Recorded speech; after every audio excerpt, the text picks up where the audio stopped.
भगवत पाओ कार्तिकीय अनुप्रेक्षा ग्रंथराज में आश्रम अनुप्रेक्षा में आश्रम को स्वरूप हम लोग समझ कर के ले रहे हैं। और पूजपात स्वामी तत्वाद सूत्रकार उमा स्वामी महाराज, इन सब ने जिस प्रकार के आश्रम का वर्णन किया है, तो आश्रम के अपेक्षा से यहाँ पर अब चर्चा चल रही थी कि आश्रम के ऊपर विशेष प्रभाव डालने वाले जो चीजें हैं उनकी चर्चा हम लोग कर रहे थे। तीव्र भाव, मंद भाव, ज्ञात भाव, अज्ञात भाव, इनकी चर्चा हमने पूर्ण करी है। तो इसी के दौरान एक प्रश्न उठा था, आश्रव का कार्य बंध है, आश्रव कारण है, कार्य बंध है या ना? हाँ, ये तो मान्य है ना सबको? हाँ, तो अच्छी तरीके से तो गर्दन हिलाइए। ये प्रश्न इतना सरसता क्या?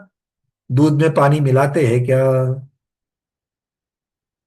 हाँ, अब थोड़ी सी गर्दन हिलेगी, किसी की ज्यादा, किसी की हिले ना हिले, है ना, थोड़ा सा गहन प्रश्न है। दूध में पानी मिलाते हैं कि नहीं मिलाते? बट आश्रव का कार्य बंद है इसमें तो हाँ बिल्कुल, ये बिल्कुल होना चाहिए। अरे हाँ या ना? हाँ, तो आश्रव का कार्य अगर बंद है तो प्रमाद आश्रव के पूर्व आएंगे, बंध के बाद आएंगे, या आश्रव और बंध के बीच में आएंगे?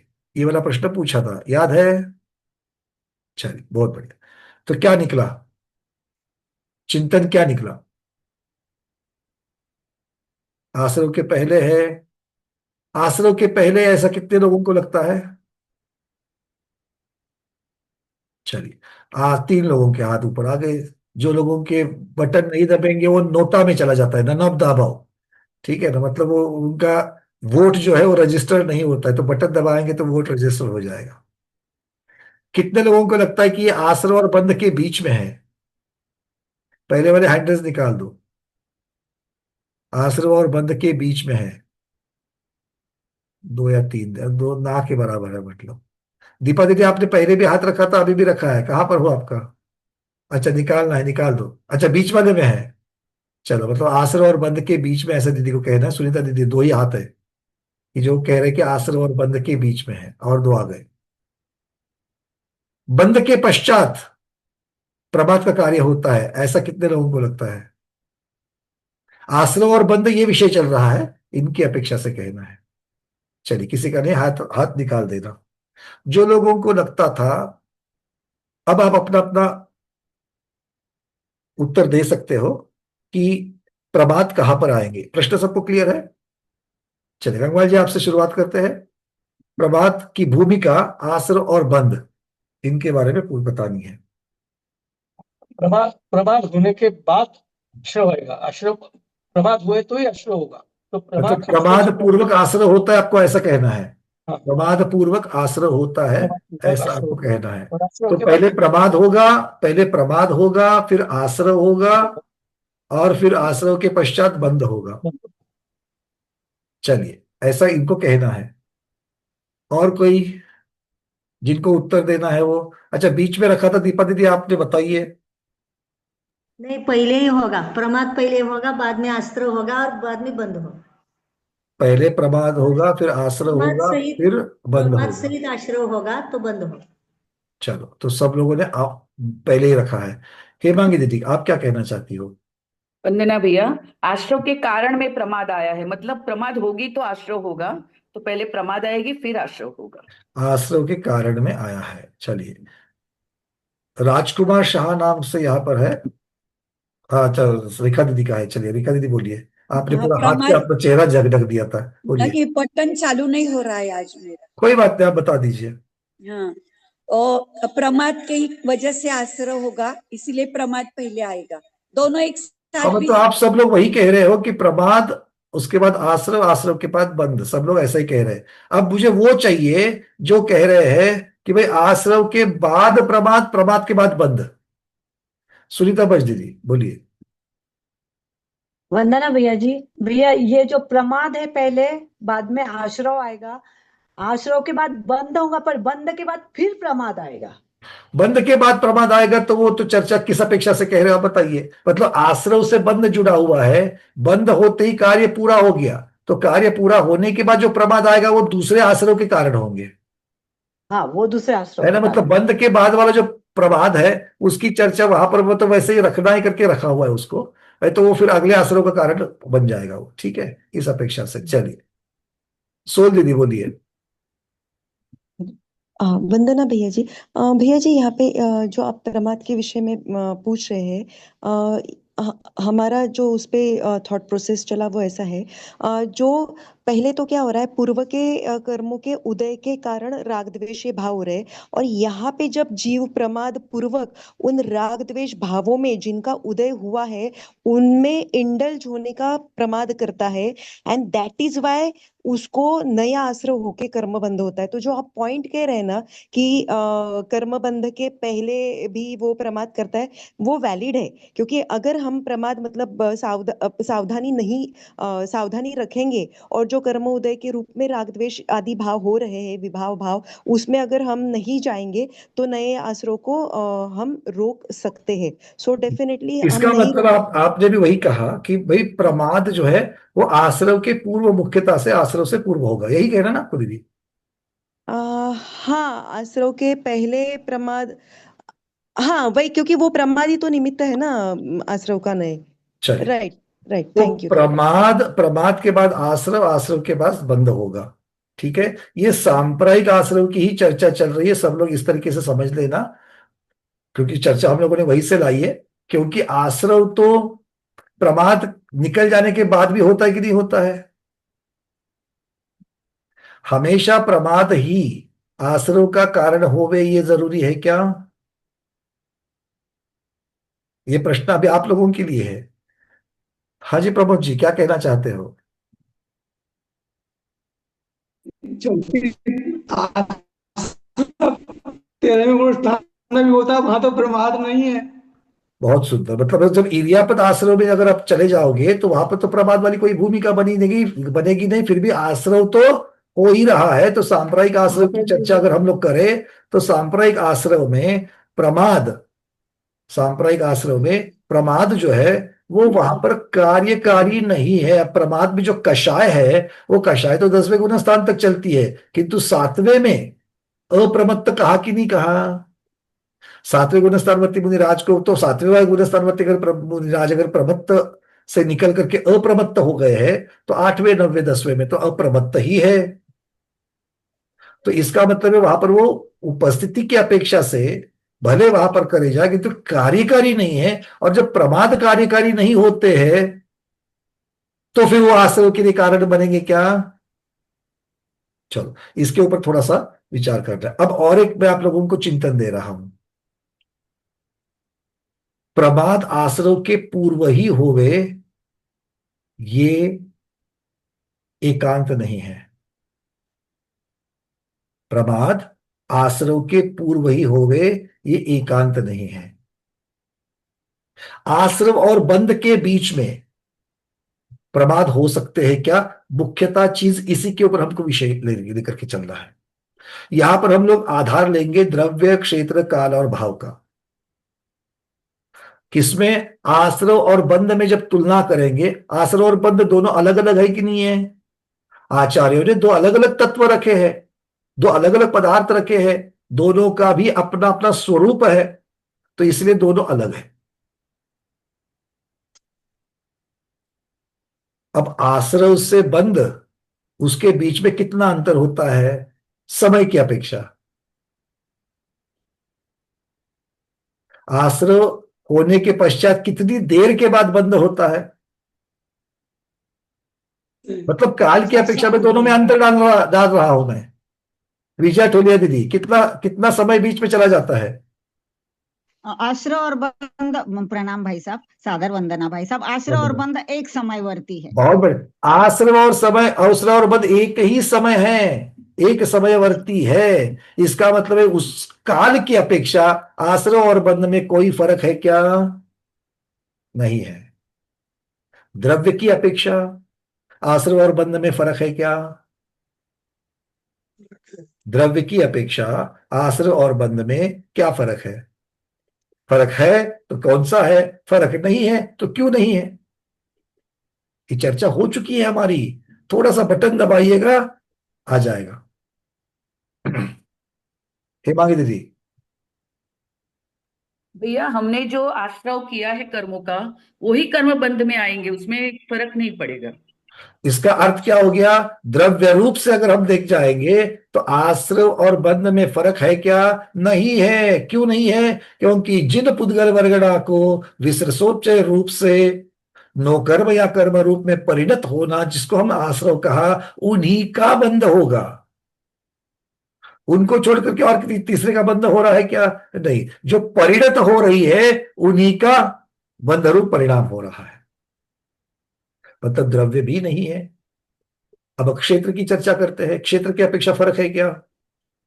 क्योंकि आप जब कहते हो कि आश्रव और बंध के बीच में, अगर बीच में जाना है तो कोई तो जगह होनी की चाहिए कि नहीं जगह होनी चाहिए? द्रव्य की अपेक्षा जगह होनी चाहिए, क्षेत्र की अपेक्षा होनी चाहिए, काल की अपेक्षा होनी चाहिए, नहीं तो भाव की अपेक्षा होनी चाहिए। तो द्रव्य और काल की अपेक्षा से नहीं है, क्षेत्र की अपेक्षा है क्या? आश्रव और बंध नहीं है, एक क्षेत्रावगाही है। आश्रव और बंध दोनों भी एक क्षेत्रावगाही है। तो न द्रव्य की अपेक्षा, न क्षेत्र की अपेक्षा, न काल की अपेक्षा। अब चर्चा चलती है भाव की अपेक्षा। भाव की अपेक्षा दोनों में फर्क है क्या? अगर आप बोलोगे नहीं है, तो अगर चारों की अपेक्षा फर्क नहीं तो फर्क किस पे है? फर्क तो है या नहीं है? है। पर द्रव्य क्षेत्र काल की अपेक्षा से नहीं है, भाव की अपेक्षा फर्क है। भाव की अपेक्षा क्यों है? क्योंकि दोनों के हेतु जो है, वो दोनों के हेतु में थोड़ा बहुत फर्क है। आश्रव में मुख्यता किसकी है? आश्रव में मुख्यता किसकी है? योग की मुख्यता है। योग के लिए कारण कौन है? मन वचन काय है। योग के लिए कारण कौन है? मन वचन काय है। दिखता सब कुछ एक जैसा ही है। दूध और पानी आपके सामने आपके पतीले में जब आ गया तो आपको दूध ही दिख रहा है, किंतु अब उसके पीछे सूक्ष्मता में घुस करके हम दूध और पानी दोनों अलग है कि नहीं है? है। तो वो दोनों में क्या फर्क है, ये चल रहा है। अब विचार करो, आचार्य पूज्यपाद स्वामी या वो तत्वाद सूत्रकार उभा स्वामी महाराज, वो क्या कह रहे हैं, हेतु क्या कह रहे हैं आश्रव के लिए? रादर वो तो स आश्रव, योग को ही स आश्रव कह रहे हैं। आश्रव कह रहे हैं मतलब मन वचन काय की क्रिया, ये मुख्यता उसके साथ होने वाला जो आत्मा का परिस्पंदन है, वो आश्रव का कारण है। और उनके जो परिणाम है, उनके जो परिणाम है, अब परिणामों की चर्चा करते हैं, भाव की चर्चा करते हैं। अब आश्रव तीव्र भाव से किया गया था, आश्रव तीव्र भाव से किया गया था, तो आश्रव में फर्क हुआ क्या बंध में फर्क हुआ?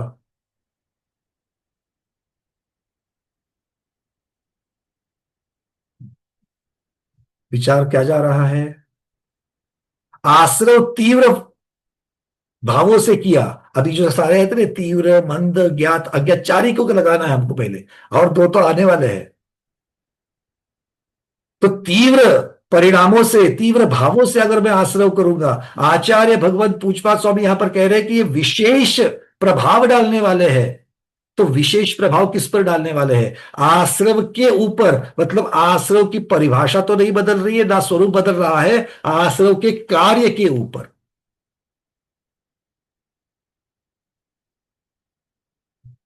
जो व्यक्ति अशक्त है और एक व्यक्ति सशक्त है, एक व्यक्ति अशक्त है, दूसरा सशक्त है। अशक्त का कार्य और सशक्त का कार्य दोनों में फर्क होगा कि नहीं होगा? होगा। तो उस पर प्रभाव, कार्य जो हुआ उस पर प्रभाव किसने डाला? दोनों को चलने की क्रिया दे दो। तो चलने की क्रिया जो है, तो चलने की क्रिया के ऊपर डाला या चलने की प्रवृत्ति के ऊपर डाला? मोटा मोटी में 1:1 मत लगाना, क्योंकि आश्रव किसे कहा आपने? आश्रव तो सिर्फ पुद्गल वर्गणा को एक पर्याय से दूसरी पर्याय तक लेके जाना है। पुद्गल वर्गणा से उसको नो कर्म कर्म रूप लेकर के जाना है। इतना सा आश्रव है। और ये आश्रव का कारण कौन है? मन वचन काय की क्रिया। बात खत्म हो गई। अब यही क्रिया, ये परिस्पंदन तीव्र भाव से किया जावे, या ये जो क्रिया परिस्पंदन कहो या योग कहो या फिर मन वचन काय की क्रिया कहो, ये सारी चीजें पर्यायवाची है। तो इनमें से किसी भी एक शब्द को लेकर के वो जो क्रिया है, वो जो परिस्पंदन है, वो जो योग है, अगर तीव्र भाव से किया जाए या मंद भाव से किया जाए तो फर्क आश्रव के ऊपर पड़ेगा या बंध के ऊपर पड़ेगा? बंध के ऊपर पड़ेगा। किसकी अपेक्षा से? प्रकृति, स्थिति, अनुभाग और प्रदेश, इनकी अपेक्षा से चार पर फर्क पड़ेगा। हाँ या ना? अकेला स्थिति अनुभाग में नहीं फर्क पड़ेगा। प्रदेश, क्वांटिटी कितनी खींचनी है, परिस्पंदन ज्यादा, क्वांटिटी ज्यादा, कषाय की तीव्रता ज्यादा, भावों की तीव्रता, तो संश्लेष परिणाम की अपेक्षा से बंधने वाली स्थिति अनुभाग वो तो ज्यादा। और प्रकृति, मन वचन का कि किस प्रकार की क्रिया आप कर रहे हो उसके हिसाब से प्रकृति। अब वो ज्ञात भाव से कर रहे हो,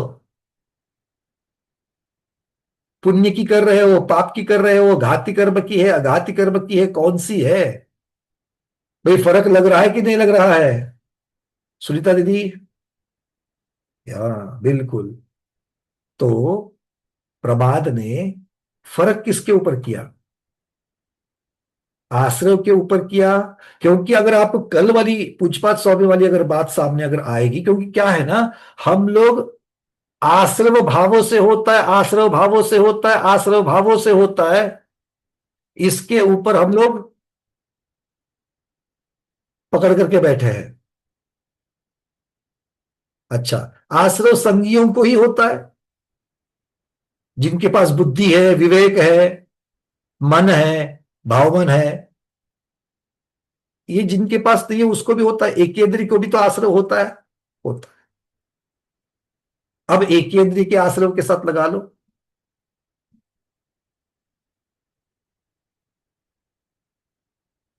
बातें और सुलभ होती जाएगी। क्योंकि हम किसी को तो प्रधान करके अगर अपने विचार बना लेंगे तो ये एकांत बन जाएगा। मेरा कहने का मतलब इतना ही।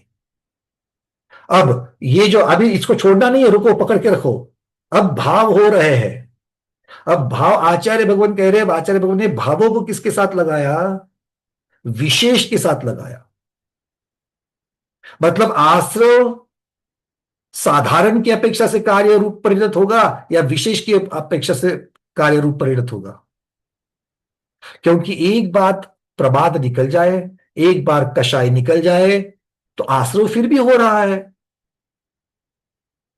किंतु वहां पर बंध का कार्य अलग रूप से हो रहा है। इरियापत आश्रव को ले लो। मतलब ये हो गया कि भावों का परिणाम मुख्यता से बंध के ऊपर पड़ रहा है, और इसीलिए बंध के हेतु देते वक्त आचार्य महाराज कहते हैं मिथ्या दर्शनाविरति प्रमाद कषाय बंध योग बंध हेतवा। तो प्रमाद के साथ आचार्य महाराज ने किसको जोड़ा है?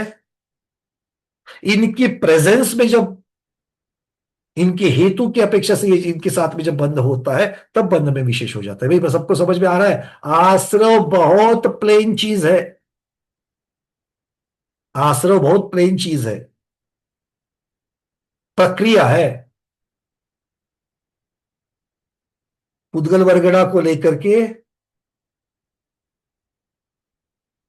नो कर्मरूप या कर्मरूप परिणत करना, किंतु नो कर्म और कर्मरूप परिणत करना जो है वो किस प्रकार से? ली तो वैक्रयिक है, ली तो वैक्रयिक है, संक्लेश परिणामों से ली है, मंद संक्लेश से ली है, विशुद्धि से ली है। मतलब कषाय अर्थात प्रमाद, इनमें मंदता तीव्रता हो रही है। ज्ञात भाव से अज्ञात भाव से ली है। तो वो वैक्रयिक वर्गणा भी देखिए सिर्फ कर्म के साथ ही नहीं हो रहा है, नो कर्म के साथ भी हो रहा है। एक से दिव्य शरीर प्राप्त हो रहा है देवों का, और दूसरे से रोग वाला, दोनों वैक्रयिक वर्गणाओं से बन रहा है। तो कौन फर्क कर रहा है बीच में? मोटा मोटी में ये बात क्लियर हो रही है सबको? चिंतन अलग जा रहा है कि जा रहा है? तो आश्रय को और इसको देखने के लिए द्रव्य क्षेत्र काल की अपेक्षा से तो कुछ फर्क ही नहीं है। भाव में अगर चले जाएंगे तो आश्रय के भाव कौन से और बंध के भाव कौन से, इसकी जब चर्चा करते तो आपको क्रिस्टल क्लियर हो रहा है। ये आश्रय का कारण मुख्यता से कौन है? योग, अर्थात मन वचन काय की क्रिया। तो मन वचन काय की क्रिया मतलब उनकी वजह से होने वाला आत्म प्रदेशों का परिस्पंदन, इतना ही स्वरूप है उसका। अब ये परिस्पंदन ज्यादा हो रहा है, परिस्पंदन कम हो रहा है, तो फिर शुभाश्रव और अशुभाश्रव अब अभी तक खत्म नहीं हुआ है। कोई एकांत ना बने। अब तक तो आपकी एक भूमिका बन गई थी ना कि भाई बंध के ऊपर सारे के सारे फर्क हो रहे हैं। अब शुभाश्रव और अशुभाश्रव ये शब्द आए कि नहीं आए? पुण्याश्रव और पापाश्रव ये शब्द आए कि नहीं आए? तो आश्रव शुभ अशुभ है,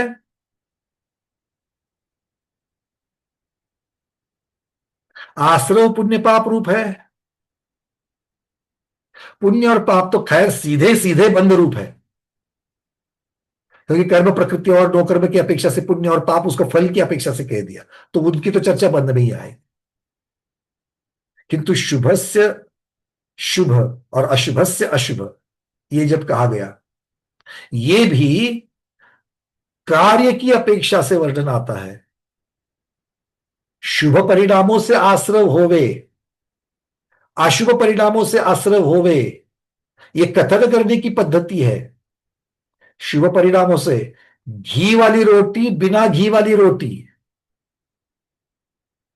तो घी रोटी बनते वक्त घी है या रोटी बनने के पहले घी है?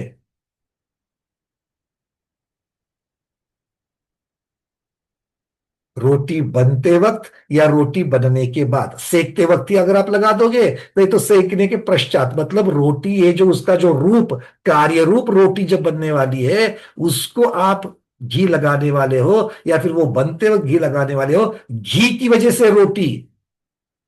अब ये कब होगा घी की वजह से रोटी? जब हम बताएंगे मोहन वाला और घी वाली। अगर आटे में ही अगर घी या मोहन डाल दो तेल का, बनेगी तो रोटी ही, किंतु रोटियां खस्ता बनेगी कि खस्ता नहीं बनेगी, इसके ऊपर परिणाम हो जाएगा। तो मन वचन काय की क्रिया जब होती है, मन वचन काय की क्रिया को हम प्रवृत्ति की अपेक्षा से जब लेते हैं, तो प्रवृत्ति मतलब वहां पर, क्योंकि जितने भी संसारी जीव है, जितने भी संसारी जीव है, ये संसारी संज्ञों के लिए तो सीधे सीधे गणित समझ में आता है। असंज्ञों की जब चर्चा करते हैं तो वहां पर उनके आश्रव का कारण क्या है? क्या उनको संज्ञाएं नहीं है? मैथुन, आहार, भय, परिग्रह ये संज्ञाएं है कि नहीं है? मतलब उनकी प्रवृत्ति हो रही कि नहीं हो रही है? बिना मन के भी प्रवृत्ति होती है कि नहीं होती है? बिना मन के भी प्रवृत्ति होती है। और जब प्रवृत्ति होती है तब आत्मा में परिस्पंदन होता है, और आत्मा में परिस्पंदन के साथ साथ में आश्रव होता है। अगर इस प्रकार से एक चीज का दूसरे चीज में जब उपचार करके देखते हैं, उसकी सहकारिता लगा करके देखते हैं, तब जाकर के मतलब किसको प्रदान करते हो, किसको गौण करते हो, सिर्फ प्रोसेस को प्रदान करते हो कि प्रोसेस के पीछे के कारणों को भी प्रदान करते हो, उसके साथ लगा लेते हो, ये भी आता है। और इसीलिए आचार्य भगवान का मतलब इसका सार इस प्रकार से निकलता है, कथनचित जिन परिणामों से आश्रय होता है, कथनचित जिन परिणामों से आश्रय होता है, उसकी अपेक्षा उस विवक्षा से देखा जाए तो वह आश्रव के साथ लगा हुआ है। कौन? भाव, शुभाशुभ वाले भाव। अन्यथा बंध के ऊपर विशेष परिणाम करने वाले की अपेक्षा से वो आश्रव के पश्चात भी आ सकता है। पश्चात ये शब्द कालवाची नहीं है, तो भावों में जो अंतर है उसको दिखाने की अपेक्षा से है। ये लिख लेना, जो लिख रहे हैं वहां पर, नहीं तो कल हमारी इज्जत निकालेगा कोई। तो ऐसा कैसा भैया ने बता दिया? जब आश्रव और बंध एक समयवाची है तो उसके पश्चात ये शब्द कैसे आ गया? पश्चात का अर्थ यहां पर कालवाची नहीं है, तो उसका भावों का जो अंतर है, भावों का जो फर्क है, वो दिखाने के लिए यहां पर बता रहे हैं। सबको क्लियर हो रहा है? चेहरे अभी तक खिले हुए नहीं है, चेहरे अभी तक खिले हुए नहीं है।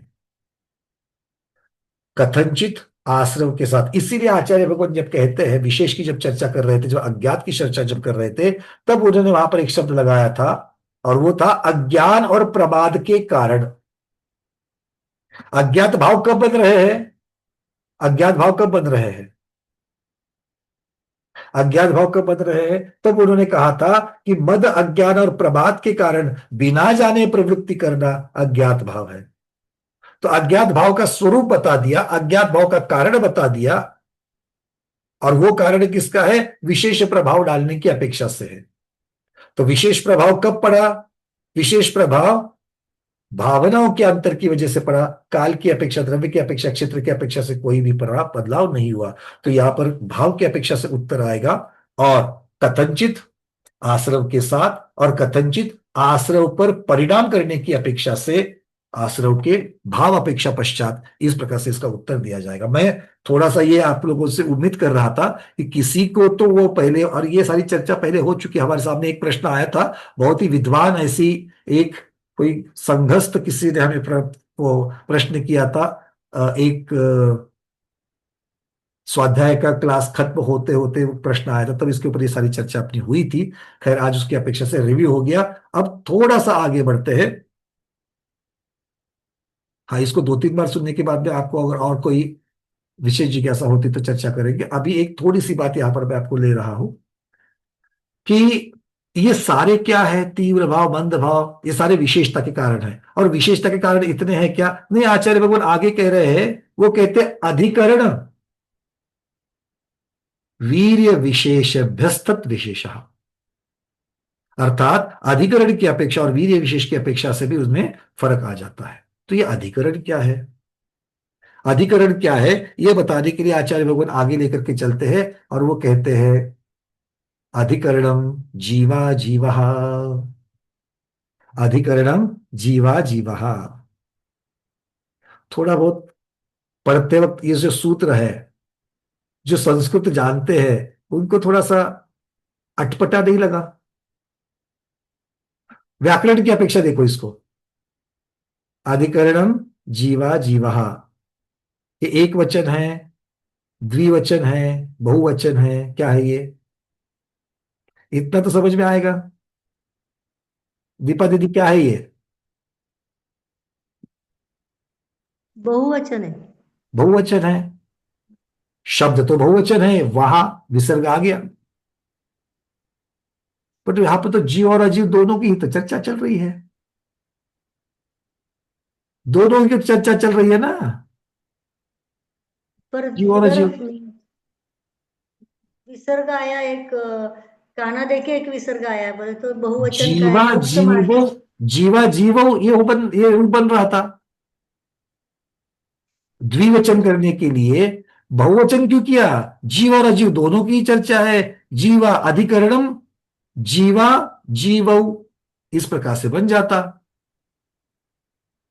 तो संस्कृत जानने वाले बोलेंगे हाँ बिल्कुल भैया ठीक है, इस प्रकार से बनना चाहिए। जीवा जीवा ये कैसे हो सकता है? तो ये प्रश्न पूछा गया, किसको? हाथ निकालो आप लोगों के।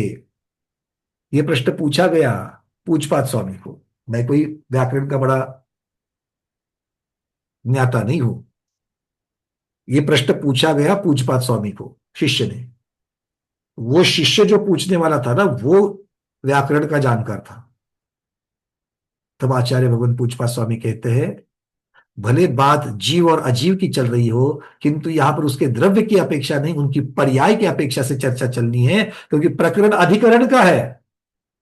तो जीव और अजीव की जो अलग अलग पर्याय होती है, जो बहुत सारी है, जीव और अजीव की जो पर्याय होती है, जो बहुत सारी है, वो आश्रव के विशेष का अधिकरण है।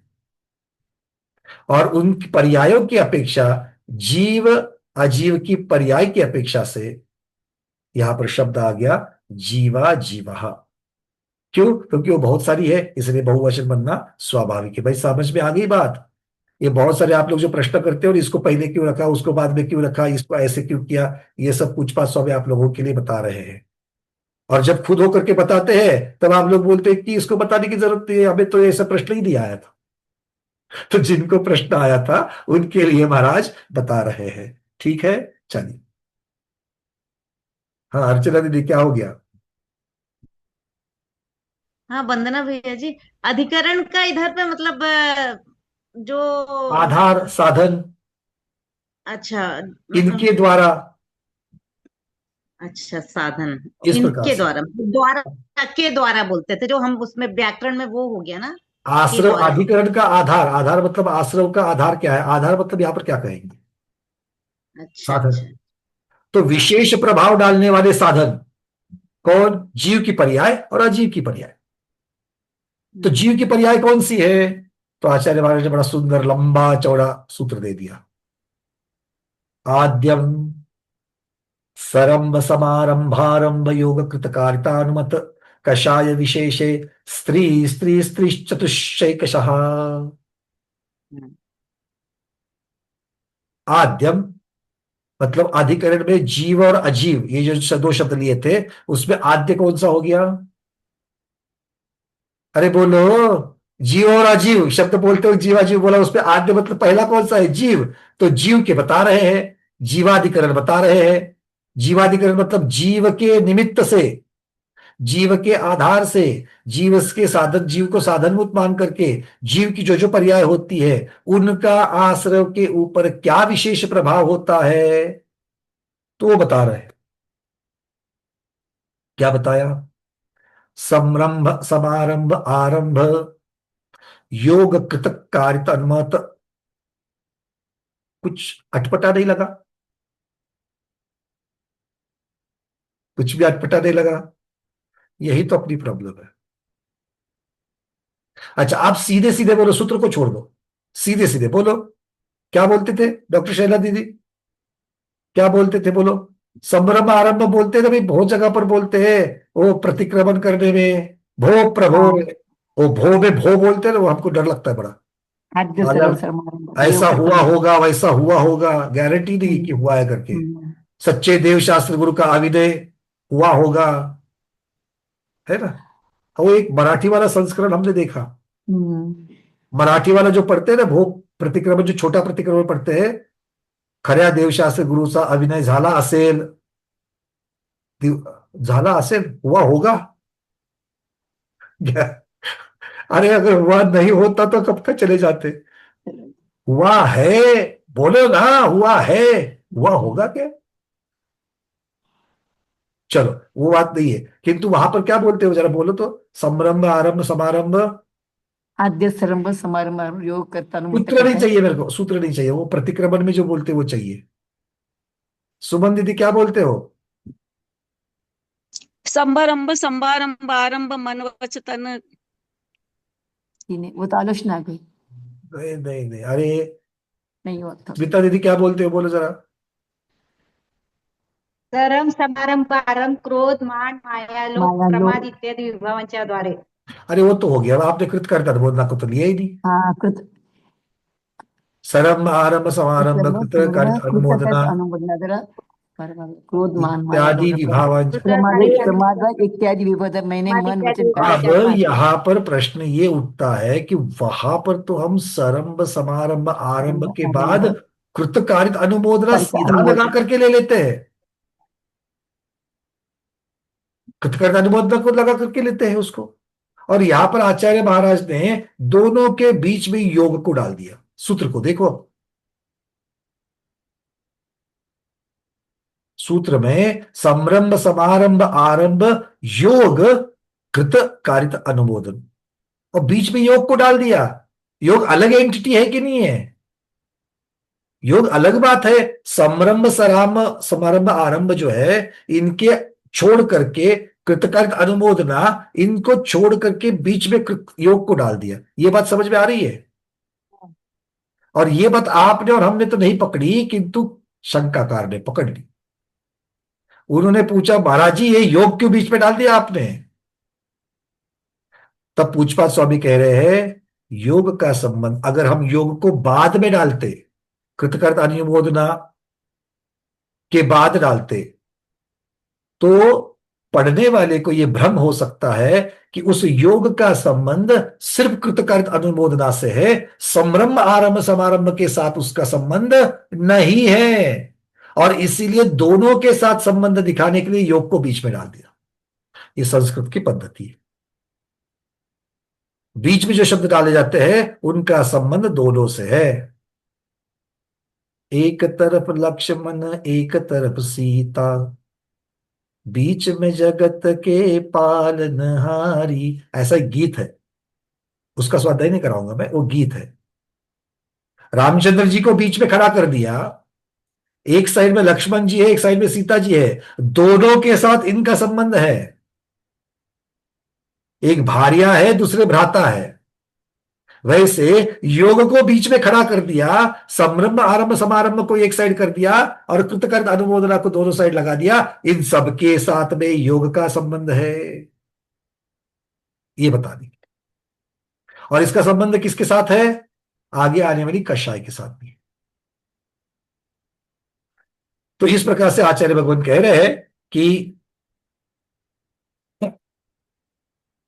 इनके भेद हो जाते हैं। कितने भेद हो जाते हैं?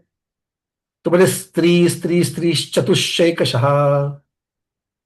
पहले तो तीन तीन तीन, तो कृत संरंभ समारंभ आरंभ, इनके कितने होंगे? ये तीन हो गए टोटल। इनके भेद से तीन प्रकार का योग, तीन प्रकार का मन वचन का है। इसके साथ में कृतकार्य अनुमोद के भेद से तीन प्रकार का, तो ये हो गए स्त्री स्त्री स्त्री, तीन हो गए। ये स्त्री की पहली ई की मात्रा है, दूसरी वाली नहीं है। तो स्त्री पर्याय को यहां पर नहीं लाना, स्त्री मतलब ये तीन तीन तीन बता दिया। आगे क्या है? फिर बोले आगे चतुः, कषाय शब्द आया था, तो कषाय कितने हैं? चार। कषाय प्रकार से चार प्रकार का है। अब इनके कॉम्बिनेशंस करो। ये सब क्या है? ये सब क्या है? ये पुण्य और पाप करने के निमित्त है। इनके निमित्त से जब आश्रव होता है, तब उस आश्रव के कार्य में विशेषता आती है। तो कार्य, आश्रव के कार्य में विशेषता डालने वाले, प्रभाव डालने वाले ये शब्द है। तो सब लोग जानते हैं संभ्रम किसे कहते हैं? प्रमादी जीव का हिंसा आदि में प्रयत्नशील होना, पहले सोचना ही प्रवृत्ति हो गई। तो वो जो प्रवृत्ति है वो क्या है? संरंभ। उसके लिए साधनों का जुटाना, ये क्या हो गया? समारंभ। और कार्य करने लग जाना, साक्षात कार्य करने लग जाना, वो हो गया आरंभ। सब लोग यहां तक की बातें जानते ही जानते हैं। तो ये तीन तरीके से आश्रव करेंगे तो भी आश्रव के कार्य में अर्थात बंध में विशेषता आती है। मतलब क्या हो गया? अकेली प्रवृत्ति हो गई, अकेली प्रवृत्ति हो गई, अभी तक साधनों को जुटाया नहीं, अभी तक कार्य का आरंभ नहीं किया, तो भी आश्रय होने वाला है। और आश्रय हो रहा है मतलब बंध भी होगा। किंतु सिर्फ संरंभ से जितना बंध होगा, उससे ज्यादा बंध समारंभ से होगा। क्यों? क्योंकि समारंभ नाम अकेला है, किंतु उसमें संरंभ समाहित है। क्योंकि साधनों का जुटाना प्रवृत्ति के साथ ही किया गया, सप्रवृत्ति है वो। प्रवृत्ति हुई नहीं और साधन जुटा रहे, ऐसा नहीं होता। और जब सीधे सीधे आरंभ की चर्चा चलेगी तब तो आश्रव और बढ़ जाएगा। क्यों? क्योंकि आरंभ में समारंभ भी है और समारंभ के साथ समरंभ भी है। क्योंकि कोई भी कार्य जब प्रारंभ हो जाता है, बिना साधनों के और बिना प्रवृत्ति के नहीं होता। हाया ना?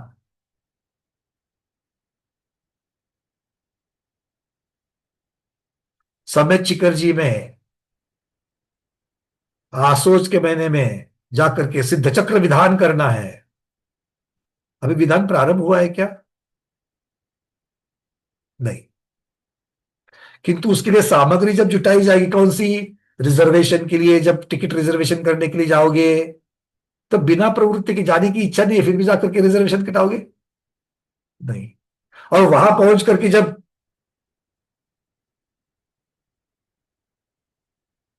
सिद्ध परमेष्टि को अर्घ्य चढ़ाओगे, तब तो बिना रिजर्वेशन के और बिना प्रवृत्ति के वहां तक पहुंच करके अर्घ्य चढ़ा रहे हो क्या? नहीं। समझ में आ रही है बातें? तो जब आरंभ होगा तब आश्रव जितना होगा, आश्रव का कार्य जितना होगा, मतलब स्थिति अनुभाग जिस प्रकार से पढ़ेंगे, और अकेले संरंभ से जितने पढ़ेंगे, फर्क जरूर होगा। ये बात सबके समझ में आ गई? तो अब तक हम लोग संरंभ, समारंभ और आरंभ को समझते थे, किंतु अभी हम उसको आश्रव के कार्य के ऊपर प्रभाव डालने वाले ऐसे फैक्टर्स, इसकी अपेक्षा से हम उसकी तरफ देख रहे हैं। हाँ या ना? तो इन तीनों में से अगर पाप का कार्य होने वाला था, तो हमें सबसे पहले किससे बचना चाहिए? उषा पाटिल दीदी, किससे बचना चाहिए इन तीनों में से? आरंभ से बचना चाहिए। आरंभ से बचना चाहिए, क्योंकि आरंभ से बचे तो कम होगा, कम बंद कम। होगा। अगर मुझे ये प्रश्न पूछे तो मैं बताऊंगा संरंभ से ही बचना चाहिए। ना रहेगा बांस, न बजेगी बांसुरी। किंतु इन्होंने जो उत्तर दिया वो भी ठीक है, तुलनात्मक जब करोगे, क्योंकि मैंने जो उत्तर दिया वो मुझे वैसा संकलेश पूर्वक कार्य चाहिए ही नहीं है, इस अपेक्षा से मैंने मूल पर ही घाव लगा दिया। और दीदी का कहना अल्प बहुत में अगर जब देखेंगे, तब मैं आरंभ को छोड़ूंगी तो कम होगा, इसके बाद में अगर मैं समारंभ को भी छोड़ूंगी, क्योंकि तरीका यही होने वाला है। आप और हमारा चारित्र में पढ़ने के लिए सीधे संरंभ के ऊपर हम लोग घाव लगा ही नहीं सकते हैं, हमें क्रम क्रम से ही जाना पड़ेगा। हम जो पाप कार्य कर रहे हैं, हम जो पाप कार्य कर रहे हैं, मतलब रात्रि में भोजन करने का जो पाप कार्य कर रहा है, उसको तो साक्षात रात्रि में खाना पहले छोड़ना पड़ेगा। आया ना? हाँ। उसके बाद में भैया हमने रात्रि में भूख लगती है, भोजन तो हो गया था हमारा, 6 साढ़े 6 बजे भोजन हो गया था, रात्रि में भूख लगती करके हमने घर में चूड़ा बना करके रखा हुआ है, दूध को बचा करके रखा। रात को 10 बजे हमें दूध लेने की आदत है, तो दूध पूरा खत्म हो गया था, हो रहा था, फिर भी हमने थोड़ा सा बचा करके रख दिया। क्यों? रात को 10 बजे पीना है।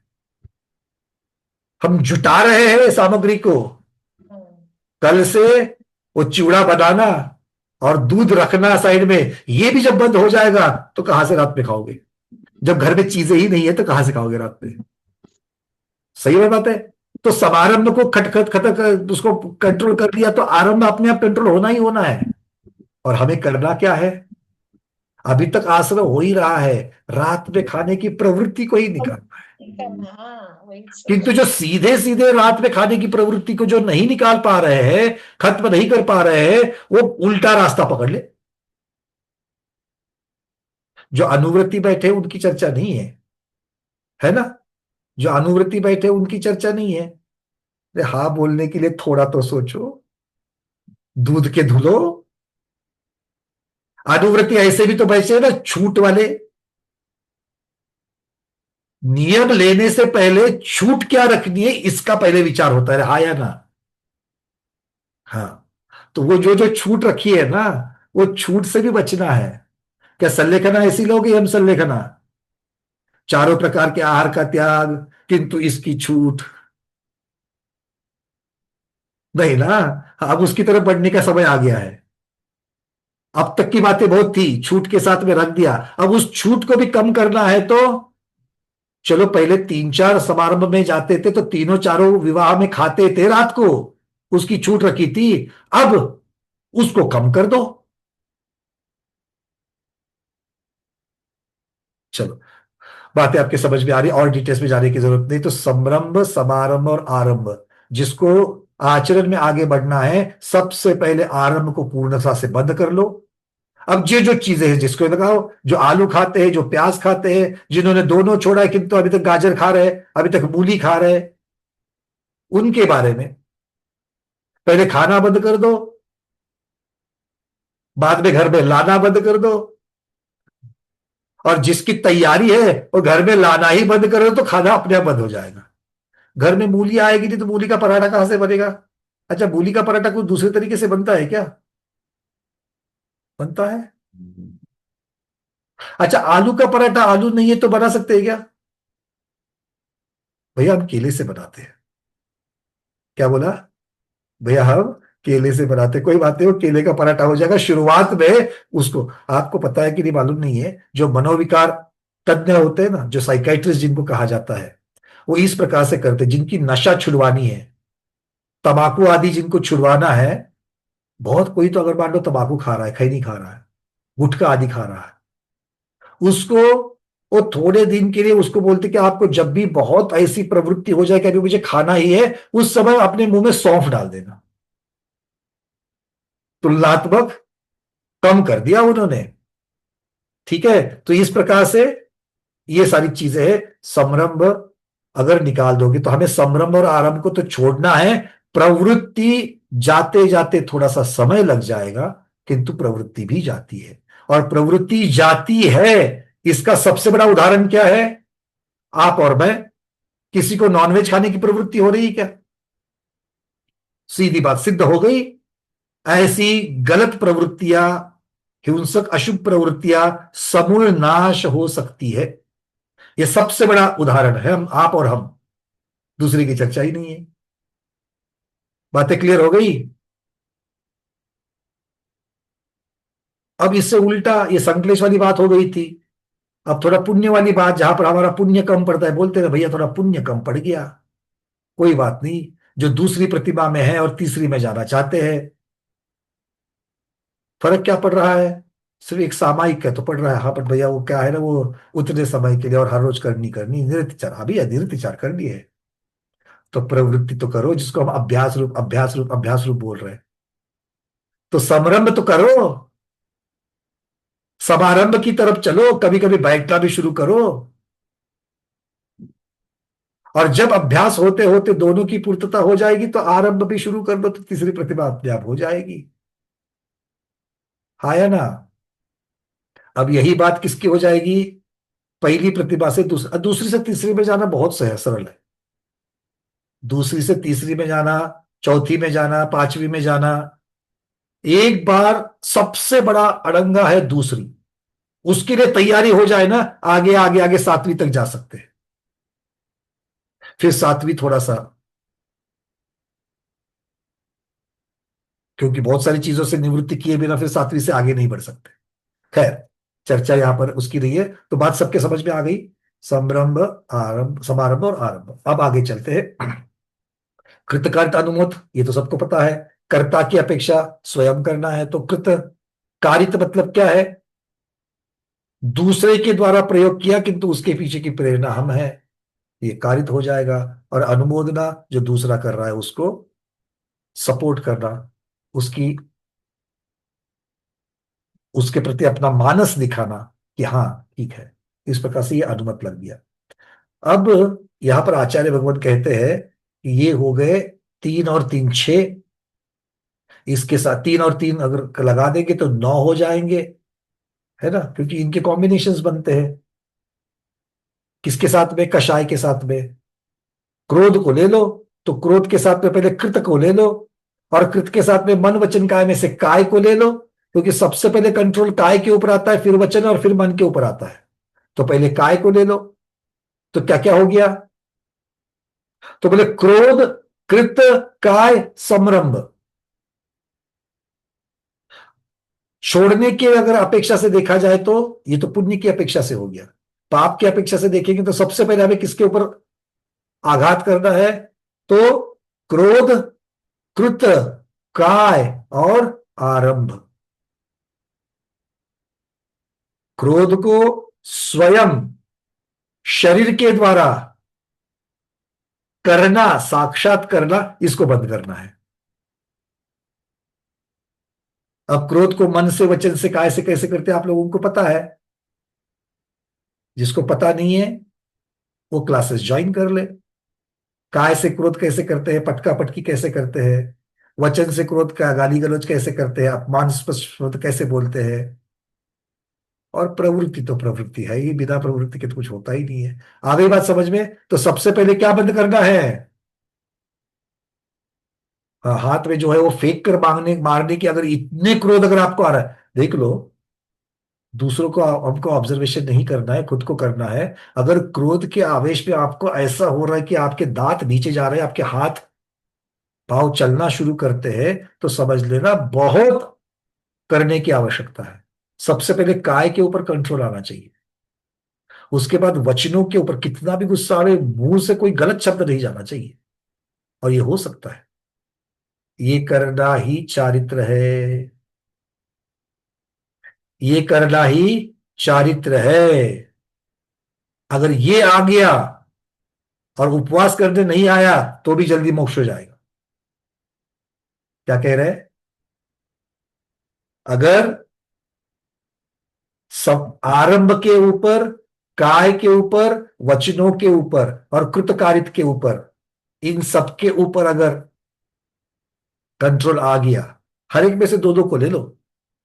समारंभ और आरंभ को ले लो, कृत और कारित को ले लो, और वचन और काय को ले लो। ये जो कॉम्बिनेशन है ना, इनको पहले रोक लगा लो तो चारित्र में काफी आगे बढ़ जाएंगे। चलिए, अब इनको कितने हो गई ये, 3 3 और 3। मनवचन काय भी 3 है, सभी 3 3 है। तो आपस में गुना करो तो कितने होते हैं, 27 होते हैं। और इन सब के साथ में, हर एक के साथ में क्रोध, मान, माया, लोभ लगा लो तो 27 के 4 गुट बन जाएंगे, तो 108 अपने आप हो जाएंगे। एक बड़ी सुंदर बात टीकाकार ने लिखी है। मुनि महाराज के पहले 108 लगाते हैं। मुनि महाराज के पहले 108 लगाते हैं, क्योंकि सब लोग जानते हैं कि इन 108 कारणों से मुनि महाराज पाप नहीं करते, प्रवृत्ति भी नहीं करते। वचन और काय नहीं, मन को भी उन्होंने हटा दिया। कृत और कारित को नहीं, अनुमत को भी उन्होंने हटा दिया। और आरंभ और समारंभ नहीं, समरंभ को भी उन्होंने हटा दिया। और इसीलिए 108 है। तो 108 क्यों लिखे बोले उन्होंने, तो 108 का कारण तो पता चल गया। बोले अगर आपको सचमुच में उस 108 का सम्मान समझना है तो आपको 108 बार श्री लगाना पड़ेगा। श्री श्री श्री श्री श्री श्री श्री श्री श्री श्री श्री श्री श्री श्री श्री 108 बार। फिर आचार्य शांति सागर जी महामुनिराज की जय। तो एक बार उनका नाम लेने से पहले 108 बार श्री लगाना पड़ेगा। कर सकते हैं ऐसा, तब जाकर के पता चलेगा कि उन्होंने कौन कौन से पाप छोड़े थे। और आपको और हमको 108 बनने में अभी तक कितना फर्क बाकी है, ये अपने आप समझ में आ जाएगा। क्लियर है। टीका में लिखा है यहां पर कि 108 बार श्री लगाने की जगह पर शॉर्टकट में 108 शब्द लिख दिया है वहां पर। और हमारी चर्चा क्या होती है, माता जी को 105 है, उनको 108 है, तो 3 कौन से है। वो 3 कम है, उधर मेरा ध्यान जा रहा है। अगर 105 है, उसकी तरफ ध्यान नहीं जा रहा, वो कौन देखेगा। हाँ या ना। शुल्लक जी को 105, तो 3 कौन से कम है, इसके पीछे पूरा समय लगा दिया। पर वो ये नहीं देखा कि अरे 105 उन्होंने कर लिए है, अब तक खाली 3 रह गए। खुद का जब व्रत चलते रहता है, अगर मान लो कोई नमोकार महामंत्र की 35वीं का व्रत कर रहा है, तो 35 उपवास लिए थे, है ना, और 32 हो गए हैं, तो क्या बताएंगे। 3 उपवास बचे हैं, ये तो बताएंगे। उसके 32 हो गए हैं, 32 हो गए, बस 3 बाकी है, 32 हो गए, बस 3 बाकी है, 32 हो गए, बस 3 बाकी है। क्यों, वहां पर अकेले बोल नहीं सकते थे 3 बाकी है। पर 3 कितने में से बाकी है ये बताना है। क्यों? क्योंकि मेरे 32 हो चुके हैं। तो मुनि महाराज की 105 की तरफ, जो बारिका माता जी एक शुल्लक जी, उनकी 105 की तरफ 3 रह गए हैं। 3 कौन से रह गए हैं, इसके से ज्यादा हमें 105 कौन से की है उसकी तरफ ध्यान जाना चाहिए। बात समझ में आ गई? आगे बढ़ते हैं। तो इस प्रकार से ये 108 भेदों से आचार्य भगवत, ये सब लोगों को पता है। थोड़ा सा एक विशेष इसके बारे में कुछ नया पता चल रहा है कि नहीं पता चल रहा है? नया क्या पता चल रहा है? वही तो चीजें हैं, वही 108 है, वही संभ्रम समारंभ आरंभ है। आज सिर्फ आपने मेरे साथ में चिंतन किया कि कौन से को हटाएंगे तो कौन सा अपने आप जाएगा, और हमको किस चीज को खत्म करना कितना मुश्किल है ना। अगर सीधे सीधे अगर हर महीने समचिकर जी की यात्रा नहीं कर सकते हो, तो प्रवृत्ति तो कर सकते कि नहीं कर सकते, संरंभ तो कर सकते कि नहीं कर सकते हैं। हम लोग उस आरंभ के चक्कर में, जब पुण्य की चर्चा चलती है, आरंभ की हमारी जो भी हमारी क्या कह सकते हैं कमतरता है, जो भी हमारी कमी है उसको पूर्ण करने की, तो उसके लिए हम सभी चीजों को छोड़ देते हैं। जब भी अभिषेक पूजन की बात आ जाए, आपको अभिषेक पूजन करना पड़ेगा, प्रतिभा लेनी है, तो फिर भैया क्या करेंगे, वो हॉस्पिटल में जाएंगे तो क्या करेंगे? हर रोज हॉस्पिटल में जाता है। नहीं, प्रवास में है तो क्या करेंगे, हर रोज प्रवास चलता है। वहां लगा दो ना। क्योंकि अभिषेक क्यों करना चाहते थे, अब बोलो, आज थोड़ा डिस्कशन हो ही जाए। अभिषेक पूजन क्यों करना चाहते हैं? क्यों करना अरे एक तो उत्तर दे दो, अभिषेक पूजन क्यों करना चाहते हैं? हाँ दीपा दीदी, आप बताओ, अभिषेक पूजन क्यों करना चाहती हो? अभिषेक पूजन ये श्रावक की आवश्यक है, अच्छा, और उससे श्रावक की आवश्यक है तो हमारी विशुद्धि बढ़ती है। हाँ, हमारी और विशुद्धि बढ़ती है, और विशुद्धि बढ़ने से क्या होता है? विशुद्धि बढ़ने से पुण्य का भी संचय होता है। तो पुण्य का संचय और करके क्या करना है? विशुद्धि बढ़ने से दिन दिन हमारे भाव विशुद्ध हो जाते मैं हैं। अभिषेक पूजन इसलिए करता हूं क्योंकि मैं अशुभ से बचना चाहता हूं। मैं कमा क्या रहा हूं, इससे ज्यादा मैं कौन से लॉस से बच रहा हूं, ये बहुत बड़ी बात है। लॉस से बच रहा हूं मतलब मैं कमा ही रहा हूं, और रियल फायदा क्या है उसके अंदर का? जो भी निर्जरा भी होगी तो वो थोड़ा बहुत, बट मुख्यतः से मैं अशुभ अशुभ से से बच रहा हूं। तो अशुभ से बचने के लिए क्या अकेला आरंभ ही कार्यकारी होगा? संरंभ भी आवश्यक है। है ना? संरंभ दिया है ना यहां पर, 108 में दिया है कि नहीं दिया है? तो क्यों ना उसको कर सकते हैं, जब हम तीनों से नहीं कर सकते हैं। क्योंकि अगर सिर्फ और सिर्फ आरंभ ही महत्वपूर्ण होता, या फिर आरंभ से ही काम होता, तो आचार्य भगवान समरंभ और समारंभ को देते ही नहीं।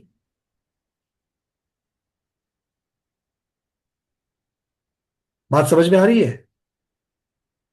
इसीलिए क्रिया का अपना पुण्य होगा, किंतु क्रिया नहीं कर पाए तो कम से कम हम समरंभ और समारंभ इन दोनों की चर्चा कर सकते हैं। बहुत बार मैंने बोला है, अगर हॉस्पिटल में भी अगर बेड पर पड़े हैं तो आंखें बंद करके शुचिरभूत हुए हैं, और जो घर में बैठ करके मंदिर जी में जाकर के जो तैयारी आदि करने वाले थे, स्तोत्र आदि बोलने वाले थे, वो सब मन में बोलना तो शुरू करो। समारंभ होगा कि नहीं होगा?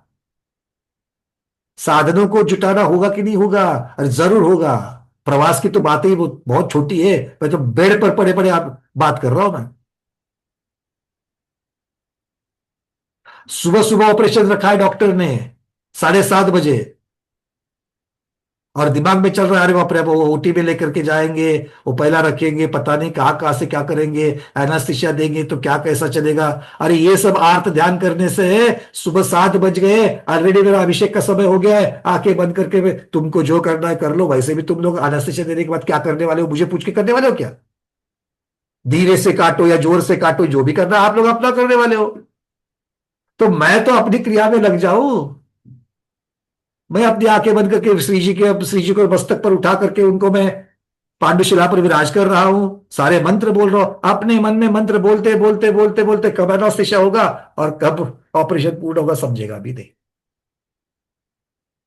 तो इसीलिए हम आज की चर्चा से मुख्यता से ये समझ करके आते हैं कि भैया अगर पुण्य कमाने की बात है तो समरंभ और समारंभ इन दोनों से भी हम विशेष परिस्थिति में, मैं जोड़ रहा हूं विशेष परिस्थिति में, नहीं तो बोल देना भैया ने बोल दिया है तो हम लोग अभिषेक तो नहीं करते, अभिषेक की भूमिका कर लेते हैं, अभिषेक का विचार कर लेते हैं। ये मुख्य मार्ग नहीं है, अपवाद मार्ग बता रहे हैं आपको।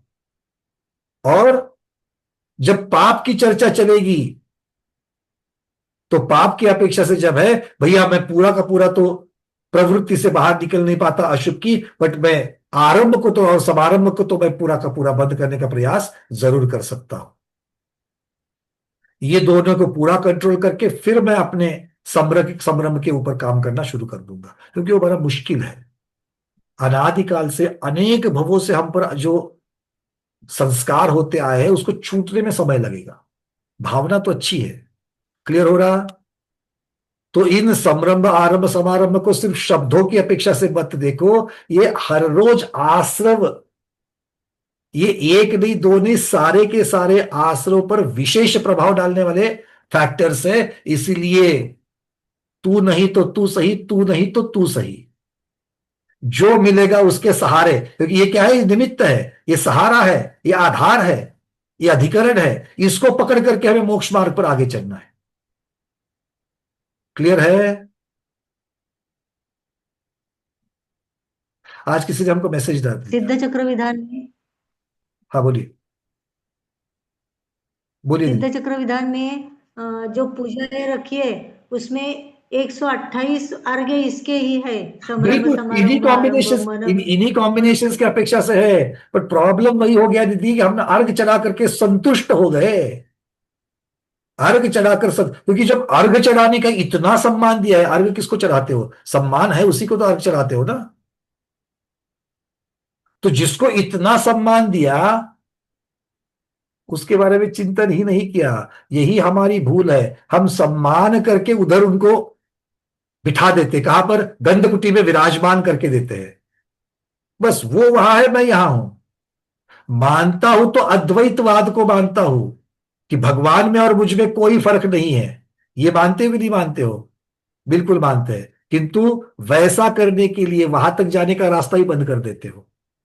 अभी भगवान है नहीं, पर भगवान बनना है कि नहीं बनना है? भगवान बनना है, तो भगवान को वहां पर गंधकुटी में विराजमान करने के बाद में हमने उनकी नाता ही छोड़ दिया, मंदिर में रख करके घर चले आए, उनका विचार ही उन्होंने बताया, वो मार्ग ही भूल गए। तो शुभ में रहने का सबसे बड़ा मार्ग है अशुभ से बचना, यही तो है। और अशुभ में अगर अशुभ की अपेक्षा से देखा जाए तो सबसे पहले हमको आरंभ और समारंभ इन दोनों से हमें बचना है। और पुण्य की जब चर्चा आती है, शुभ की जब चर्चा आती है, तो कम से कम आरंभ करो तो अच्छा ही अच्छा है, वो तो हमारा टारगेट है ही है, किंतु समरंभ और समारंभ से तो कम से कम करते ही रहना चाहिए। ठीक है, आज इतना ही रखते हैं। चलिए, आचार्य भगवत के दर्शन हो रहे हैं। आज के स्वाध्याय में इतना ही। आज के स्वाध्याय को गुरुओं के श्री चरण में बारंबार नमोस्तु वंदना इच्छा करते हुए यहीं पर समापन करते हैं। जैनम जयतु शासनम, जैनम जयतु शासनम, जैनम जयतु शासनम।